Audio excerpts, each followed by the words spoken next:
भारत डूब रहा है। एक्चुअली भारत हर साल डूबता है। भारत के शहर हर मानसून वेनिस बन जाते हैं, रास्ते नदियां बन जाते हैं जहां लोग ऐसे सर्फ कर सकते हैं। रेलवे ट्रैक्स पर मछलियां तैरती है और समझ नहीं आता कि ऐसे मौसम में गाड़ी खरीदे या फिर एक बोट। हाल ही में केरला में एक लैंडस्लाइड हुई जिसकी वजह से 106 जनते मर गए। बिहार और असम हर साल फ्लड करता है। दिल्ली में आइस कोचिंग सेंटर में देश के हुनर बच्चों की जान गई। मुंबई शहर हमारी फाइनेंशियल कैपिटल है। इस एक शहर का जीडीपी 140 बिलियन डॉलर्स का है। 92 बिलियनियर्स मुंबई में रहते हैं और साथ ही साथ 2 करोड़ हार्ड वर्किंग सिटीजन भी।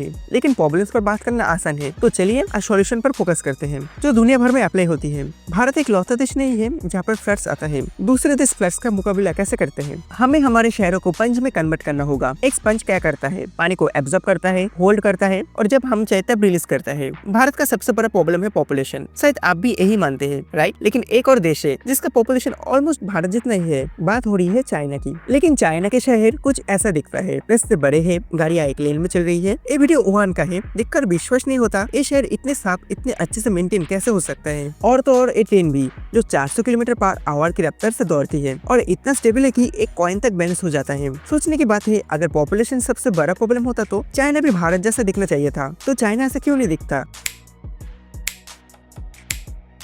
रीजन है प्लानिंग। चाइना ने प्लानिंग के लिए नेचर का सहारा लिया है। जब भी बारिश की वजह से फ्लडिंग होती है तो चाइना पानी को रोकने की बजाय उसे वेलकम करता है। ये है चाइना की स्पंज सिटीज। 2014 में स्पंज सिटीज के कॉन्सेप्ट पर काम करना स्टार्ट किया और 2015 में 16 शहरों को चुना गया। उनमें से एक शहर है चोंगयोंग। जब भी बाढ़ आती है तो पानी यहाँ से ग्रीन एरिया में फ्लो होता है। यहाँ पर पेड़ पौधे है, वेटलैंड है जहाँ पर पानी फ्लो कर सकता है। जब फ्लड्स नहीं आता है तो ये एरिया एज ए गार्डन का काम करता है और जब फ्लड्स आता है तो ये एरिया लोगों को नदी के पानी से बचाता है। एक ग्रीन एरिया स्पंज की तरह काम करती है, यानी एक्स्ट्रा पानी एब्जॉर्ब करता है, उसे स्टोर करता है और जब जरूरत हो तब रिलीज करता है। हमारे शहर कंक्रीट के जंगल हैं और कंक्रीट पर बारिश का पानी गिरता है तो क्या होता है? पानी एब्जॉर्ब ही नहीं होता। कितना भी बढ़िया ड्रेनेज सिस्टम क्यों ना बनाओ, इतना सारा पानी एब्जॉर्ब होगा ही नहीं। और ये सिर्फ मुंबई की बात नहीं है, कुछ समय पहले दुबई में भी बारिश हुई थी। वहाँ के विजुअल्स भी कुछ ऐसी दिखा था। इन स्पंज सिटीज में ग्रीन और बिल्डिंग मिक्स किया जाता है, यानी कंक्रीट के जंगलों में भी जानबूझकर गार्डन, पार्क्स क्रिएट किए जाते हैं। हमें अर्बन प्लानिंग की सख्त जरूरत है क्योंकि जितना हमारा पॉपुलेशन बढ़ेगा उतना ही रियल एस्टेट की डिमांड बढ़ेगी और शहरों में से ग्रीनरी पूरी चली जाएगी। पिछले 30 सालों में मुंबई से 42.5% ग्रीन कवर नष्ट हो गया है। हमें री रूल्स की सख्त जरूरत है। दुनिया का एक देश है जिसका फ्लड मैनेजमेंट मॉडल चाइना से भी बेहतर है और वो है नीदरलैंड्स।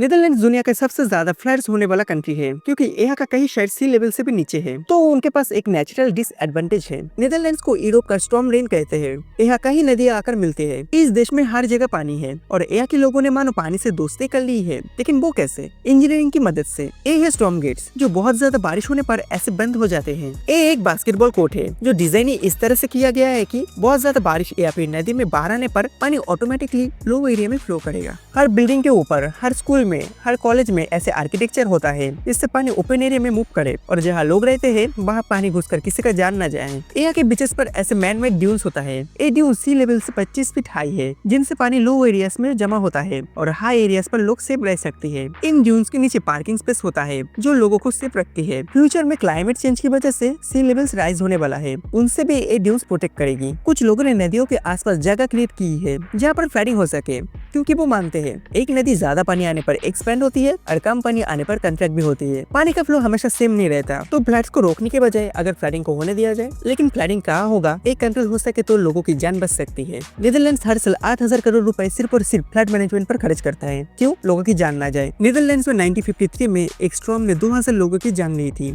लेकिन आज हर साल फ्लडिंग होने के बावजूद पिछले 65 सालों में नीदरलैंड में फ्लडिंग की वजह से एक भी जान नहीं गई। एक अच्छी प्लानिंग और इंजीनियरिंग का नतीजा है। अर्बन प्लानिंग होती क्यों है? चलिए रीजन समझते हैं। कुछ डायरेक्ट फैक्टर होती है और कुछ indirect factors. Direct factors natural हो सकता है या फिर मैन मेड। नेचुरल फैक्टर्स में क्लाइमेट चेंज का इम्पैक्ट, वेदर्स में बदलाव या फिर हेवी रेनफॉल आना। मैन मेड प्रॉब्लम्स अर्बनाइजेशन की वजह से होता है या फिर बिल्डर्स रिश्वतखोरी से लैंड कब्जा करता है। इनडायरेक्ट फैक्टर्स में सही ड्रेनेज सिस्टम ना होना, वेस्ट मैनेजमेंट ना करना और लोगों का बुरी आदत, मतलब कचरा नालों में ना फेंकना और ड्रेनेज होल को ब्लॉक करना। फ्लड्स मैनेजमेंट सिर्फ सरकारी जिम्मेदारी नहीं है, इंडिया की हर एक सिटीजन की जिम्मेदारी है। भारत में कोई भी प्रॉब्लम होने पर पहले यही ढूंढा जाता है कि ब्लेम किस पर किया जा सकता है। अभी दिल्ली में एक आईएएस कोचिंग सेंटर में फ्लडिंग की वजह से 3 बच्चे की जान गई। जापान में हर एक प्रॉब्लम को एक कलेक्टिव प्रॉब्लम माना जाता है, इसीलिए सॉल्यूशन भी कलेक्टिव सॉल्यूशन होता है, जिनमें सिटीजन से लेकर ऑफिसर और लोकल लीडर हर कोई शामिल होता है। यहाँ क्रेडिट लेने से ज्यादा सॉल्यूशन ढूंढने पर फोकस होता है। तो ये सारी चीजें मुंबई दिल्ली जैसे शहरों में क्यों नहीं हो सकती? एक बड़ा डिफरेंस ये है कि हमारा देश एक डेमोक्रेसी है। 2022 से मुंबई की मिट्टी रिवर के आसपास फ्लड गेट्स बनाने की बात हो रही है, लेकिन अब तक लैंड एक्विजिशन पूरा हो ही नहीं, क्योंकि मीठी नदी के दोनों तरफ इलीगल हाउसेस है, जिनके घर इलीगल है जानते हुए भी उन्हें हटाना इम्पॉसिबल है। तो देखो,